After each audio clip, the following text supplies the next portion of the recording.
Hello, everyone, and welcome. We are still looking at integers, but we are going to focus today on the operation of adding positive and negative numbers.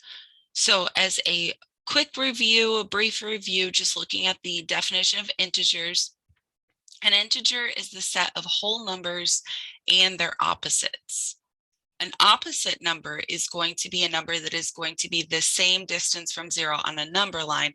So before we had looked at opposite numbers of, 4, and that means we go 4 places to the right of zero on the number line. And so the opposite would be going 4 places to the left on the number line, and that would be at a -4. Opposites can be anywhere from, we could have the opposite of -100. In order to get to -100, we'd go 100 places to the left of zero on the number line. So the opposite of a -100, we would go 100 places to the right on the number line and would be a +100. So we're going to focus today on looking at what the rules behind adding integers are. And there's two very clear rules that you are to follow when you're completing this operation. So the first thing you want to do is you want to look at the numbers that you have, and you want to decide if the signs are the same or if they're different. And this is where the rules for multiplication and division can kind of get jumbled in. So we kind of want to take what we know about those rules and we want to set them aside.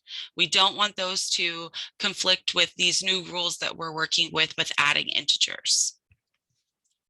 When you're adding integers, if the signs of the two numbers you're adding are the same, you're going to add those numbers together just like you normally would, and then you're going to keep the sign. So in this case, we were adding a positive and a positive, so our answer is a positive. In this case, we were adding a negative and a negative, and that means our answer is going to be a negative. And this is where those multiplication and division rules can kind of become a little bit mixed in. And we would want to say that a negative and a negative is a positive, but not with adding. Okay, with adding, if the signs are the same, you just add those numbers and keep the sign. If the signs of the two numbers that you're adding are different, you want to circle the number with the larger absolute value and then subtract and keep the sign of the number that you circled. Okay.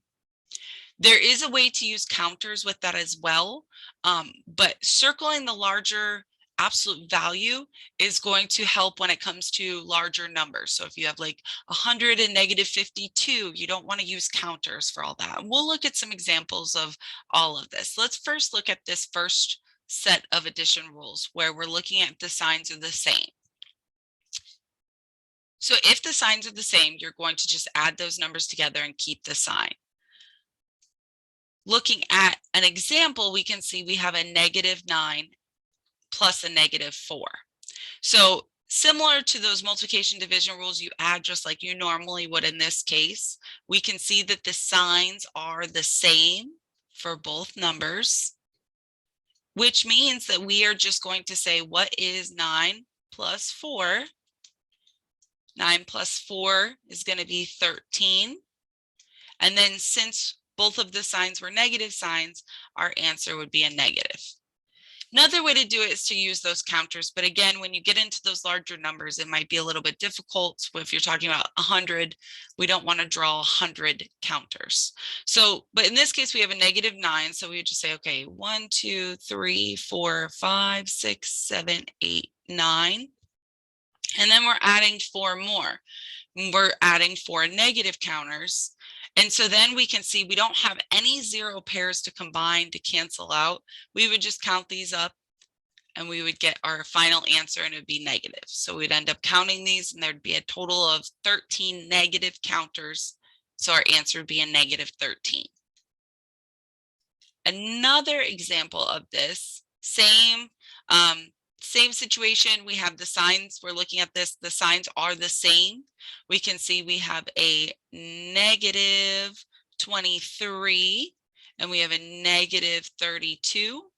And so this is where those counters might be a little bit you would be drawing a lot of counters. And so in this case, it's just good to go back to the rule of we're just adding and keeping the sign. So if we add these together, 32 plus 23, 3 plus 2 is 5, and then 2 plus 3 is 5. So we would say that our final answer is going to be 55, and then we're going to include that negative sign in our final answer. The signs were the same, we add those numbers and keep the sign. The next set of addition rules is where we're looking at if the signs are different.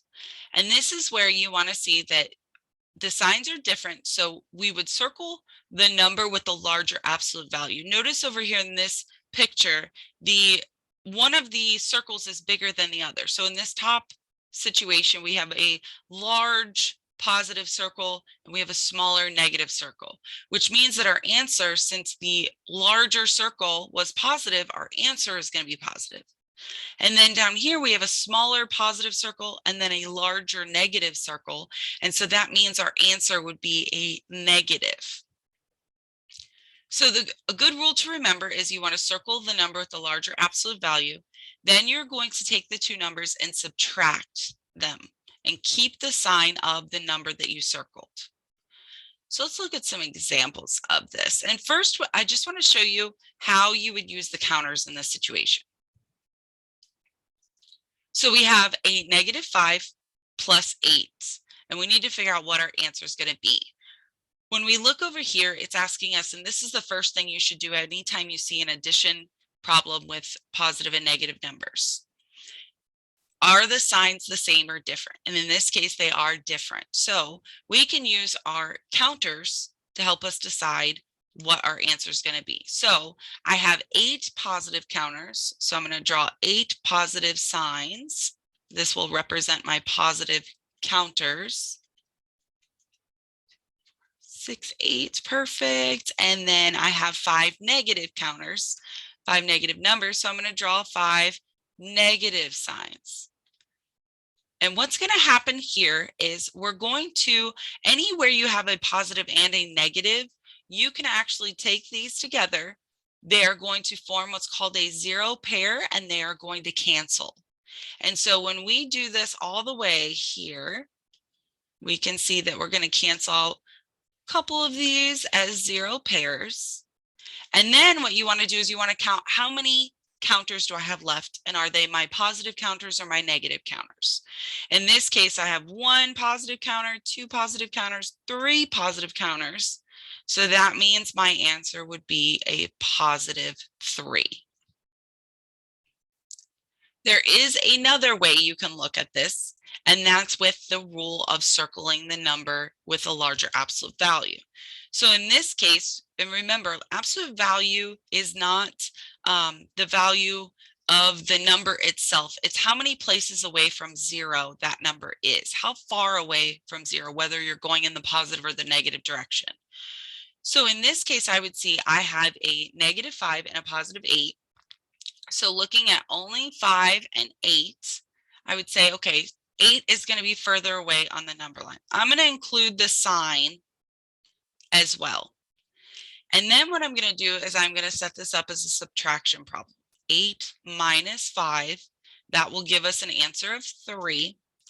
And then you'll go back to that number you circled, and you can see that my 8 that I circled has this positive sign, so my answer should also have a positive sign. So we can see whether you use the counters or whether you use the trick, that you're going to get the same answer. Now the counters are okay to use, but what happens when you start getting into numbers that are a little bit larger? In this case, they are a little bit larger, but they're not too large at this point. But we would have 4 plus a -15. -15, we would be drawing a lot of counters. So let's just go, and we're going to do the circle method. Okay, we can see that the signs are different in this problem. We're going to look at 4 and we're going to look at 15. And when we look at these two numbers, we know that 15 is going to be further away from 0 on the number line. It's going to have the larger absolute value out of these two numbers. So we're going to circle 15. Then what you're going to do is you're going to take that number 15, even though it's set up for plus negative 15, we're going to say we circled 15, it's the larger number. What is 15 minus 4? 15 minus 4 is going to give us an 11, an answer of 11. And then we're going to go back to that number that we circled, and we're going to see that number we circled was a negative number. So our answer is also going to be a negative number. That would be our final answer. 4 plus a negative 15 is going to be a negative 11. And if we did the counters, we would see that there are 4 positive counters and that are going to match with 4 of these negative counters. And then we're going to have negative 11 counters left over. Let's look at another example using that. The circle. So here, this is where, we would get into a situation where drawing these counters is going to take us quite a while. So using the other method is going to be a lot faster, and it's going to give us the same answer. So if we look at negative 45 plus 62, we know that the signs are different. We have a negative 45 and a positive 62. So we want to look at these values of 45 and 62. What are the absolute values of those numbers and which one is larger? And so looking at these, we would say, okay, 62 is going to have the larger absolute value. And then we are going to set this up. We are going to take 62, because it's the bigger number, and subtract 45. Okay, you can't take 5 from 2, so you're going to borrow from your neighbor. 12 minus 5 is 7. 5 minus 4 is 1.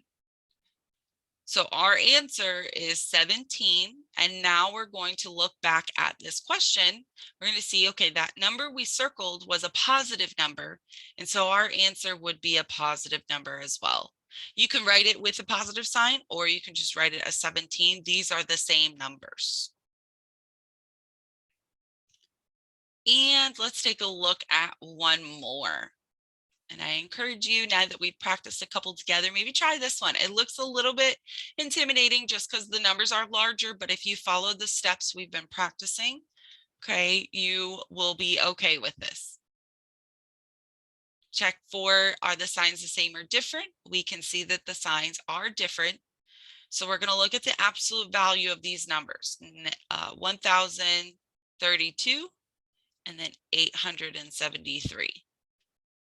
We would circle 1,032 because that's going to be further away from 0 than 873. It's going to have a larger absolute value.